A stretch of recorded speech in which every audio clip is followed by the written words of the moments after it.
site de Police pour la Vérité. Je suis Sonia Vescovacci, présidente de l'association Police pour la Vérité.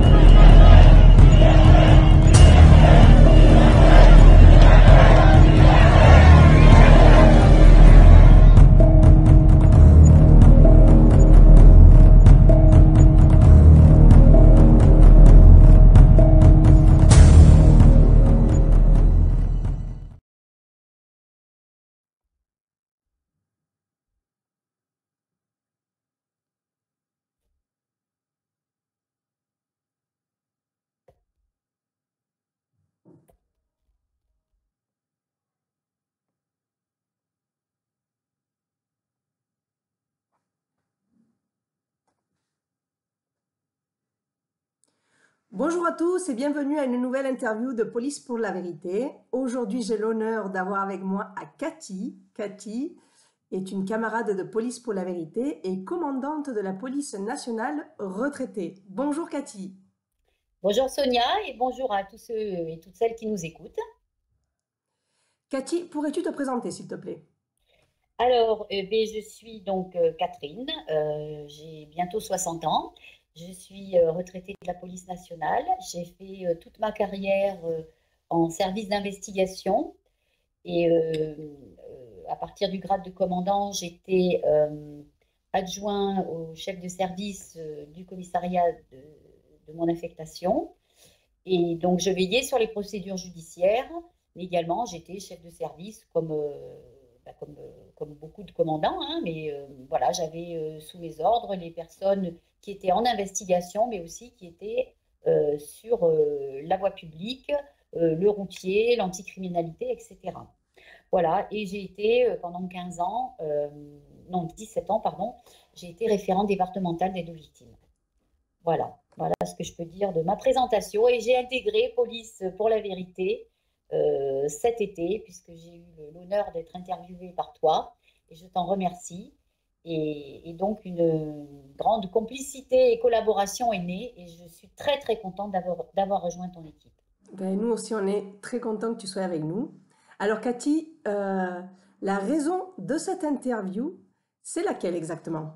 Alors, la raison de cette interview, elle colle à l'actualité, puisque ce qui me perturbe énormément en ce moment, c'est le projet de réforme de la police judiciaire qui devrait, si il va à terme, être, comment dire, aspiré, on va dire, par la sécurité publique, qui est une direction que je connais bien, puisque la sécurité publique, j'y ai fait toute ma carrière.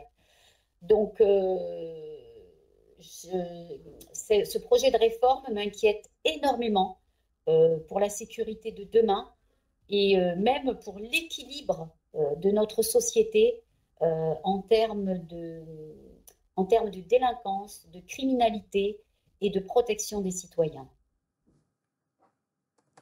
Cathy, est-ce que tu pourrais nous expliquer quelles sont les missions de la sécurité publique et les missions de la police judiciaire pour les personnes qui ne connaissent pas le travail de la police, s'il te plaît? Bien sûr. Alors la sécurité publique, c'est la plus grande direction de la police nationale française. Et en fait, le policier de sécurité publique, c'est le généraliste de la médecine. Donc en fait, on a la police de voie publique, donc comme je citais tout à l'heure, tout ce qui est du délit routier, de la sécurité de proximité, lutte contre les cambriolages, contre les vols à la roulotte, les vols à l'étalage, etc. Les brigades anticriminalité, et puis toute la partie investigation, donc recherche à partir des plaintes qui sont déposées par les victimes ou de constats d'infraction qui sont faits. C'est une mission qui est immense, qui assure en fait la tranquillité, ou en tout cas qui essaie d'assurer la tranquillité publique dans notre pays, et qui est donc vraiment primordiale pour la sécurité de tous. Donc, elle est, comment dire, à l'échelle des départements, il y a une direction départementale de sécurité publique qui est normalement siège dans la ville de préfecture. Et ensuite, il y a 1, 2, 3 commissariats en moyenne, en province. En région parisienne, c'est différent puisque c'est très urbanisé. Donc, il y a plusieurs commissariats dans les départements de la Petite Couronne. Et donc, ben, les missions, c'est la gestion de la petite et moyenne délinquance du quotidien.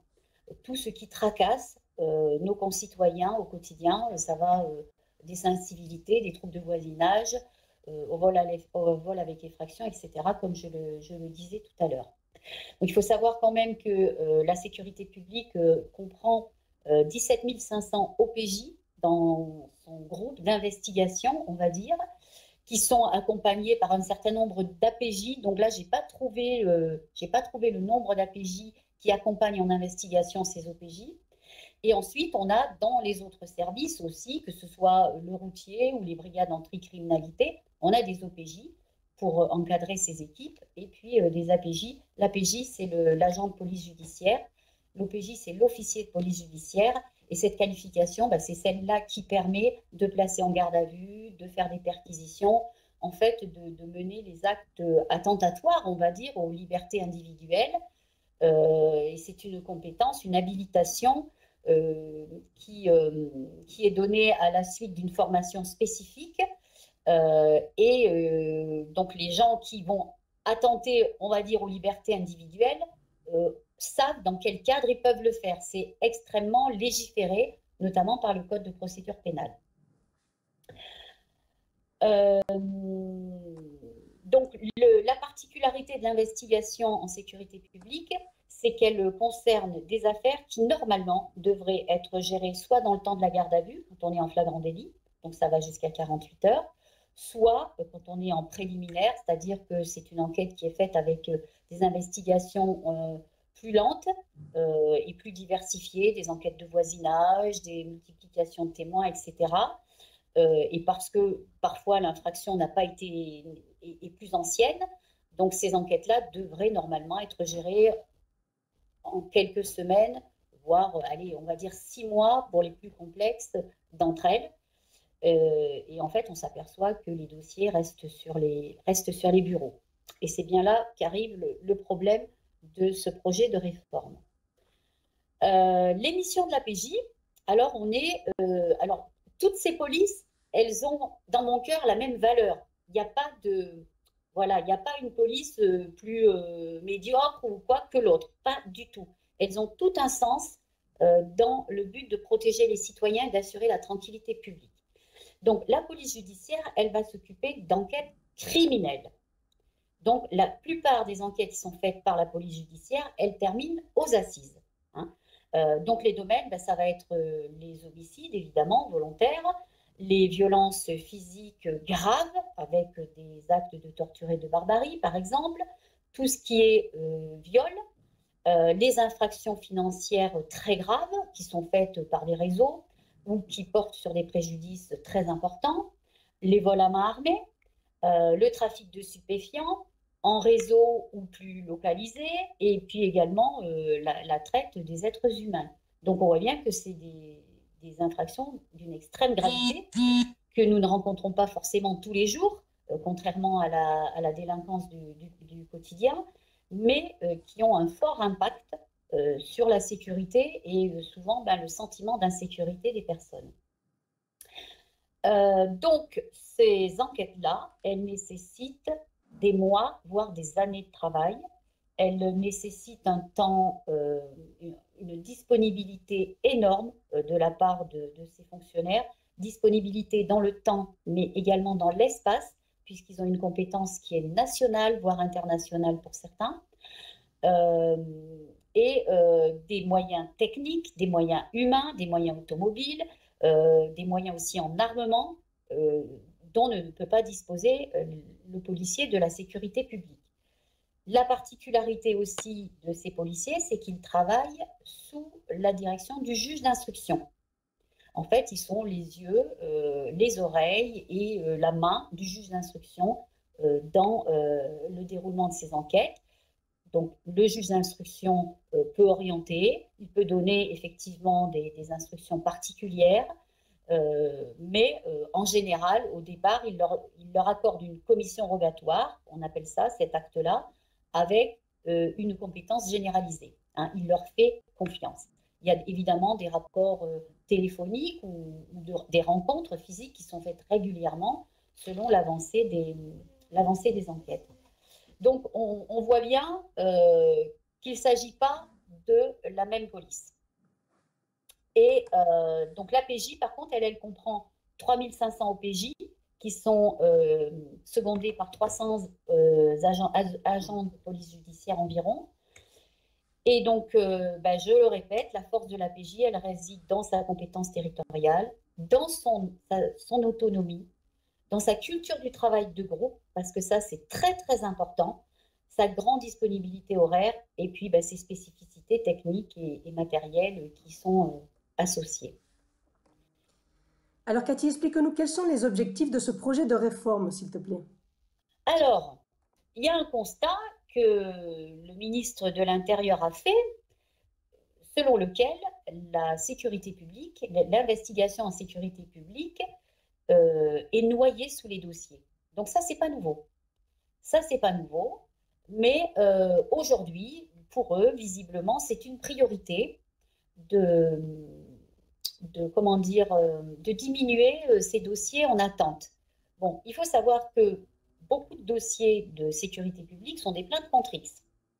Il y en a beaucoup qui, une fois que tu as fait passer l'identité judiciaire pour des traces d'empreintes papillaires ou ADN, une fois que tu as fait ton enquête de voisinage, il n'y a pas beaucoup d'investigations supplémentaires à faire. Donc, malheureusement, ces procédures vont terminer en vaine recherche. Par contre, un certain nombre d'autres ont nécessité plus d'investigations qui n'aboutiront pas forcément à l'identification de l'auteur, mais bon, qui prennent du temps. Et puis ensuite, on a toutes les procédures dans le cadre desquelles le ou les auteurs vont être identifiés. Et donc là, après, c'est la présentation au parquet avec décision de poursuivre ou de ne pas poursuivre selon les éléments à charge. Donc, on s'aperçoit soudainement que la sécurité publique a beaucoup de dossiers.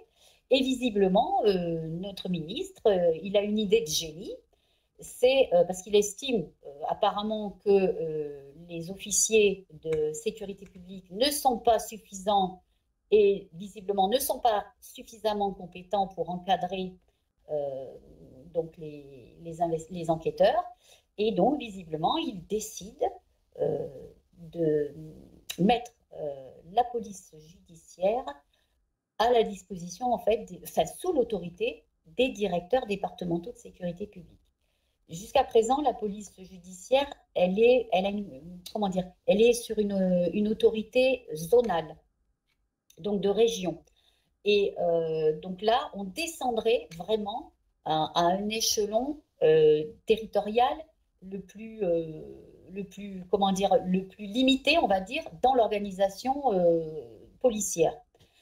Alors le problème, c'est que le directeur départemental de la sécurité publique, ce qu'on peut redouter, c'est qu'il détourne les policiers de PJ de leurs enquêtes, qui sont très, très, très, très importantes quand même, pour les mettre sur l'exécution des enquêtes qui sont en instance au niveau de la sécurité publique.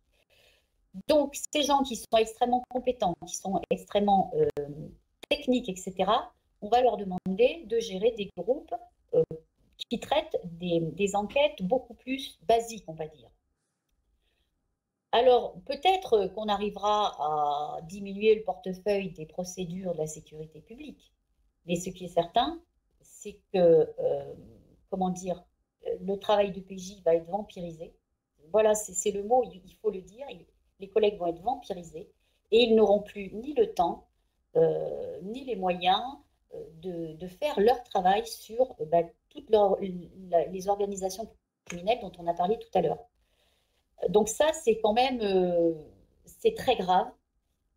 En plus, eux qui, de leur échelle zonale et de leur dépendance directe avec le juge d'instruction, ils bénéficient d'une grande autonomie et personne n'a pris sur eux, hein, parce que si un politique veut influencer une enquête sur commission rogatoire, il va appeler le juge d'instruction, il ne va pas s'enquiquiner avec les policiers. Donc eux, ils sont protégés parce que l'indépendance du magistrat va faire bouclier et ces enquêteurs vont pouvoir travailler sereinement et tranquillement. Donc ça, on va le perdre. Parce qu'on le sait, les directeurs départementaux sont étroitement sous l'autorité des préfets. Donc, le préfet, lui, il est sous l'autorité du ministère de l'Intérieur. Donc, forcément, la ligne, elle va être droite et la PJ va perdre son autonomie complètement. La PJ sera détournée aussi, en plus des procédures, elle risque d'être détournée sur des enquêtes ponctuelles, par exemple une série de vols à l'arraché dans un secteur. Eh bien, comme ce sont des spécialistes en filature, en surveillance, etc., on va leur dire, bon, ben, vous allez renforcer le groupe d'investigation qui travaille sur ce dossier. Pendant ce temps, ils ne pourront plus s'occuper des leurs. Pareil, s'il y a une histoire de rodéo dans un quartier, eh bien, ils vont être déplacés sur ce genre d'activité. C'est pas des, comment dire, bien sûr, ce sont aussi des infractions qui sont graves, hein. Les rodéos, les vols à l'arraché, les vols avec violence, bien sûr que c'est grave. Mais là, on va déshabiller un service pour en rhabiller un. Et qui est, alors, moi, la sécurité publique, je la comparerais à comment dire, une hydre avec plusieurs têtes, et ça n'arrête pas. En sécurité publique, les infractions n'arrêtent pas d'être commises. Donc, on ne peut pas épuiser le stock d'infractions, puisque autant tu en élucides, autant il t'en arrive. Donc, ce n'est pas en utilisant les fonctionnaires de PJ qu'on arrivera à régler le problème de la sécurité publique. Et à ce problème-là, on va en rajouter un autre, c'est-à-dire que toute la grande criminalité, elle sera laissée à l'abandon. Et ça, c'est dramatique. Ça, c'est une question que j'allais te poser aussi. Qui va s'occuper du travail de la PJ alors? Ben, la PJ quand elle aura le temps. La PJ quand elle aura le temps. Bon, j'avais noté aussi dans les conséquences qui vont être compliquées, c'est les influences politiques locales. On le sait très bien. Quand dans une petite ville, ben, il se passe justement ce dont je parlais tout à l'heure, une série de vols à l'arraché ou des rodéos en voiture, ben, le maire, il appelle le commissaire de police quand il n'appelle pas directement le préfet. Et donc, il y a des tas d'influences qui font que tout le monde va se mobiliser sur ces choses-là. Donc, la police judiciaire qui était à l'abri de ces influences, pas forcément négatives, mais qui était à l'abri de ces influences-là, elle va les subir de plein fouet. En plus, le service de PJ, comme je l'ai dit tout à l'heure, il travaille sur le plan national. Donc déjà, de zone en zone, ils sont tous en lien, les enquêteurs. Mais en plus, ils sont en lien avec des collègues au-delà des frontières. Donc, il y a un partenariat, une source d'information réciproque qui est énorme. Et si ces gens-là ne travaillent plus ensemble, tout va se perdre. Tout va se perdre. Les compétences vont se perdre parce que quand tu n'utilises plus tes moyens techniques et tes connaissances procédurales, parce que c'est quand même les enquêtes criminelles, il y a une procédure pénale quand même qui est encore plus complexe que celle du délictuel. Donc, et puis, on le sait, la procédure, elle n'arrête pas de changer, hein, ça change tout le temps. Donc, ces fonctionnaires-là, s'ils ne travaillent plus avec leurs réflexes, autant procéduriers que autres, ils vont les perdre. Ils vont les perdre. Et on va perdre toute cette richesse professionnelle. Mais ça, on peut le perdre en quelques années. Hein. On peut le perdre en quelques années. D'autant plus que le travail de PJ, c'est un travail, bien évidemment, les collègues, ils sortent de l'école, ils ont fait différents services, mais quand ils arrivent à la PJ, on les refaçonne. Et c'est normal. C'est des techniques professionnelles qui sont vraiment particulières, donc il faut réapprendre. Même avec 20 ans d'ancienneté dans la police nationale, si tu intègres un service de police judiciaire, tu es un apprenti. Donc, c'est les anciens qui t'apprennent. Mais ces anciens-là, s'ils sont détournés, s'ils n'ont plus le temps d'enseigner aux autres, ben, la connaissance, les compétences se perdent. tout va se perdre. Cathy, j'aimerais que tu expliques aux citoyens qui voient cette interview quelles seraient les conséquences pour eux de cette réforme aussi. Ah ben, pour les citoyens, ça va être gravissime parce que les enquêtes sur les faits les plus graves risquent d'être délaissées, hein, il ne faut pas se voiler la face. Et quand un service de PJ démantèle un réseau de trafiquants, alors ça va tomber en cascade parce que ce réseau de trafiquants, il travaille sur une ville, sur un département, sur une région. Donc si tu coupes en haut le circuit d'approvisionnement, etc., tu vas couper au niveau d'un quartier, d'une ville, d'un département, tu vas couper l'approvisionnement. Donc leur travail, il a un effet collatéral sur la sécurité du quotidien. Parce que qu'est-ce qui fait qu'un drogué va voler à l'arraché un sac à main d'une mamie? C'est parce qu'il a besoin d'argent pour payer sa dose de produit. Donc tout ça, c'est lié. Donc au quotidien, ben, c'est ça qu'on va avoir, c'est que sur la traite des êtres humains, je veux dire, c'est quelque chose que le citoyen lambda ne voit pas vraiment, mais si il n'y a plus personne pour s'occuper de ces enquêtes-là, on va le ressentir. On va le ressentir. Donc voilà, c'est des exemples comme ça qui font que dans la vie quotidienne, nous serons impactés par la perte de la police judiciaire. Et tu vois, il y a une autre réforme qui est en place, enfin qui est en cours, qui est à la réflexion du ministre de l'Intérieur, c'est de régler par amende forfaitaire, apparemment il y a 3500 délits. 3500 délits qui aujourd'hui font l'objet de procédures judiciaires. Il veut que le policier sur le terrain, il le constate, il fait une amende forfaitaire et basta. En fait, le policier, il est procureur et il est juge. Donc là, on voit bien quand même la rupture entre les pouvoirs, hein, le judiciaire et puis le policier. On voit aussi l'inégalité que cela va entraîner sur le terrain, parce que bah, les policiers, ils ne sont pas formés pour ça. Hein, donc, et puis, ce ne sont pas des magistrats. Et puis, il y a l'inégalité devant la justice qui va se mettre en place. Quoi, hein. Bon, on a quand même eu, avec le Covid, on a vu des choses complètement épouvantables, hein, des personnes verbalisées parce qu'elles n'avaient pas le masque, parce qu'il était 18h30, elles étaient dehors, paf, on les verbalise, etc.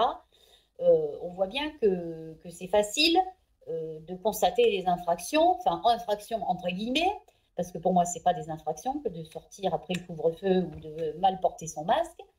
Bref, on en a déjà parlé. Mais voilà, c'est l'interprétation des infractions. Ça laisse place au délit de faciès. Au délit de faciès, on va emmerder toujours les mêmes personnes dans certains quartiers, et puis on va en laisser d'autres tranquilles. Enfin, et tout ça, peinard, parce que je suis policier, procureur et juge. Voilà.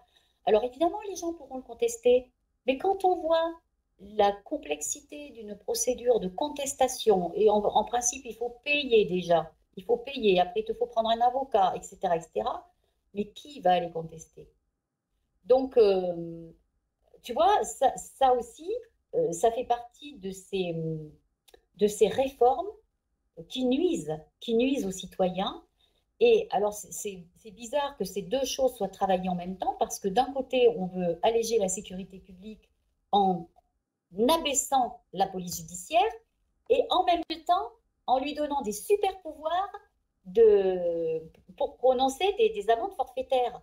Donc c'est fou. Alors on vient de nous dire que ces gens-là n'étaient pas suffisamment formés, donc il faut que la PJ les forme, mais on va agrandir leur pouvoir coercitif. Donc c'est extraordinaire. On marche sur la tête.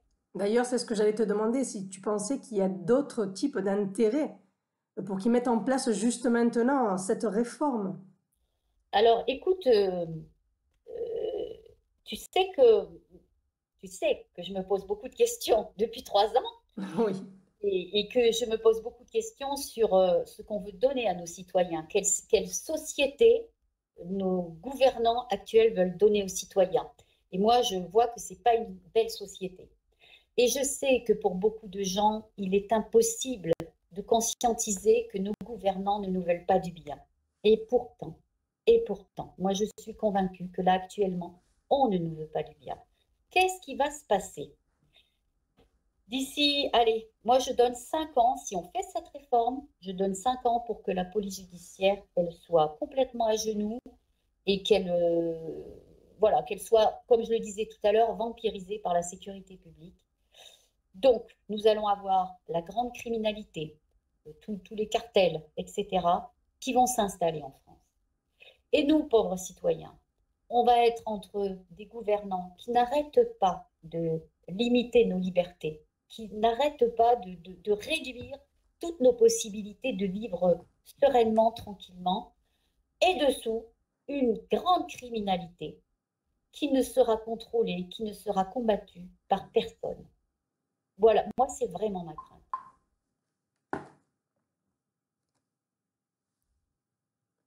Cathy, nous savons que nos camarades de la PJ, grâce à l'association APNJ, sont en train d'organiser des rassemblements dans plusieurs villes de France lundi 17. Penses-tu que les citoyens devraient soutenir nos camarades dans ces rassemblements? Ah ben oui, les citoyens, les élus, les policiers, que ce soit des renseignements territoriaux, de la sécurité publique, des compagnies CRS, de la formation, enfin de tout, mais tout le monde devrait être avec eux dans toutes les villes de Carcassonne, dans toutes les villes de France dans lesquelles ils vont manifester, se mobiliser, parce que ce n'est pas une manifestation, ils vont se rassembler en principe devant les tribunaux judiciaires. Mais c'est de notre devoir à tous d'abord de les soutenir, parce que si on ne les soutient pas, on va tous y laisser la peau. Et c'est le même problème que nous avons eu avec les infirmiers, les soignants, que les citoyens n'ont pas soutenus, qui ont été suspendus et qui, aujourd'hui, notre service de santé, il est à l'agonie. Et bien notre police, demain, elle sera à l'agonie si aujourd'hui les citoyens et les citoyennes ne la soutiennent pas. Et quand on touche à la PJ, en fait, on touche à toute la police nationale. C'est ça qu'il faut vraiment que les gens se mettent dans la tête. Tu touches à la police judiciaire, tu touches à tous les autres services. Donc tu touches à la sécurité nationale, c'est tout. Qu'est-ce que tu pourrais leur dire à ces citoyens qui voient cette interview et ils pensent que pourquoi ils devraient, eux, soutenir la police maintenant quand la police ne les a pas soutenus dans leurs manifestations pendant ces 2 dernières années? Qu'est-ce que tu pourrais leur dire? Alors, je vais leur dire que depuis 2018, la police a été instrumentalisée et qu'elle a accompli, enfin, pas partout, hein, mais dans les grands centres notamment, elle a accompli des choses qu'elle n'aurait pas dû faire. Et je vais leur dire que moi, j'espère que la chaîne hiérarchique, le haut de la chaîne hiérarchique de la police nationale va se réveiller et va comprendre dans quelle voiture infernale on est en train de rouler. Et en face, il y a le mur, quoi. Et qu'il faut aujourd'hui absolument arrêter d'accepter d'être instrumentalisé. Il faut ouvrir les yeux. Il ne faut plus obéir à des ordres qui sont illégitimes. Et il faut rejoindre les citoyens. Et aux citoyens, je vais leur dire, il faut que vous bougiez parce que c'est vous qui ferez bouger cette police. Parce que c'est vous qui serez une force de conviction. Parce que policiers et gendarmes, quand ils vont voir toute la population sur la voie publique en train de se mobiliser pour la sécurité de tout le monde, mais là, ils vont s'éveiller. Ils vont dire, mais oui, je suis du mauvais côté, je n'ai pas compris ce qui se passe, il faut que je me réveille. Il faut aujourd'hui que je m'associe à la population. C'est une œuvre d'ensemble, c'est une œuvre nationale que nous devons remplir. Je suis tout à fait d'accord avec toi et tu sais que dans Police pour la vérité, nous soutenons les camarades de la PJ, que d'ailleurs, quelques-uns d'entre nous, nous allons participer à ces rassemblements. Cathy, tu vas y aller personnellement. Tu m'as dit lundi. Dans quelle ville tu seras? Moi, je serai à Toulouse lundi euh, parce que bon, ben, j'ai d'autres obligations qui font que je ne peux pas aller plus loin, mais je pense qu'il faut aller partout. Donc moi, je serai à Toulouse, c'est le plus proche de mon domicile, hein. Et puis j'espère emmener des amis et des copines avec moi. Et ce qu'il faut savoir, c'est que il n'y a pas que les policiers quand même qui sont mobilisés contre cette réforme. On a le milieu de la justice aussi qui est, comment dire, qui s'est manifesté vraiment contre cette réforme, que ce soit le parquet, les magistrats du siège, les juges d'instruction. On a également les avocats. Hein, il y a 70 000 avocats en France et ils sont eux aussi vent debout contre ce projet de réforme. Je pense que les gens qui travaillent euh, avec la police, donc les magistrats, les avocats, ils ont très bien compris l'enjeu de cette réforme. Et ça leur fait peur. Ils ont raison d'avoir peur. On a raison d'avoir peur. Alors, il faut pas être mort de peur. Il faut au contraire que cette crainte nous donne vraiment l'énergie de lutter contre cette réforme. Et il faut le faire. On le voit, notre pays actuellement, il est en mauvais état. Les gens ont beaucoup de difficultés pour faire le plein d'essence. Il y a des gens qui ont des difficultés pour remplir leur caddie, pour manger. On nous dit qu'il va falloir qu'on mette des cols roulés et qu'on baisse la température dans nos maisons et nos appartements cet hiver. On ne sait pas trop vers quoi on va. Et plutôt que de se diviser, plutôt que de se diviser comme souhaite le faire ce gouvernement, hein, il discrimine tout le temps les gens, il y a tout le temps ceux qui sont responsables, et puis ceux qui sont des blanches colombes, là, ce n'est pas vrai, nous sommes tous des colombes. Nous sommes tous des colombes, mais des colombes armées, on va dire. Hein. On est en béton armé, on ne va pas se laisser faire. Et il faut qu'on s'unisse. C'est pour ça qu'il faut que les citoyens, chaque fois qu'ils ont l'occasion de rejoindre une manifestation ou un rassemblement, il faut y aller. Il y a beaucoup de gens qui n'y sont pas allés. Il y a beaucoup de gens qui sont allés au début et puis qui après en ont eu marre. Il va falloir, ça va se jouer dans la durée. Il faut qu'on se batte tous ensemble, vraiment. Il faut qu'on se mobilise tous ensemble. Et il n'y a pas de discrimination. Il faut arrêter de discriminer les gens. Tu penses que ça serait un bon moment pour rétablir le lien entre la police et la population? Ah bah bien sûr. Bien sûr, c'est dans cette épreuve qui nous attend qui va. Enfin, moi, je pense que ça va être très dur. Hein. Les mois à venir vont être très durs. Mais il faut qu'on l'accepte. Il faut qu'on accepte ça. Et il faut qu'on se dise qu'est-ce que je peux faire pour que ça dure le moins longtemps possible et pour que ça fasse le moins mal possible. Parce que à nous tous, avec cette énergie positive, nos compétences, mais quelle que soit notre situation, qu'on soit femme ou homme, majeur ou mineur, qu'on soit dans des métiers intello ou des métiers plutôt manuels, mais peu importe, on a tous cette richesse en nous, ces compétences dont les autres ont besoin. Donc il faut qu'on s'unisse et il faut qu'on se batte tous ensemble contre d'abord ces réformes qui sont vraiment, moi ça me terrifie ce qu'on nous prépare, et puis contre ces situations compliquées où on veut nous priver de tout, de chaleur, de victuailles, d'énergie, de tout, de tout.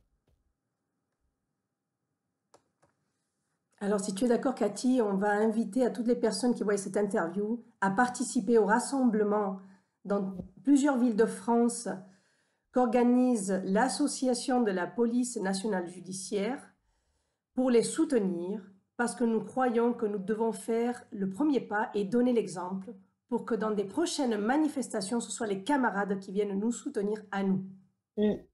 C'est ça. Est-ce que tu voudrais dire un petit mot pour la fin, s'il te plaît? Mais écoute, mon petit mot pour la fin, c'est que moi, je suis quelqu'un de fondamentalement optimiste. Donc, même si je me fais du souci, parce que c'est vrai que tout ça m'inquiète beaucoup, pas pour moi, hein, pas pour moi, mais pour notre pays, pour les jeunes générations d'aujourd'hui et puis celles qui arrivent. Donc, il faut qu'on reste vraiment dans l'action, dans le combat, avec des... Bon, tout à l'heure, je disais, on est armé. Non, on est armé de notre courage, de notre bienveillance. On est des gens pacifiques. Et ça, il faut le garder. Nous sommes tous des pacifiques. Et il faut qu'on se batte tous ensemble. Oui, voilà, le petit mot que j'ai, c'est que mon optimisme me conduit encore plus énergiquement que mes craintes. Cathy, je te remercie énormément pour cette petite interview et on se dit à bientôt. À bientôt, merci, au revoir à tout le monde. Merci, au revoir à tout le monde. Merci Cathy.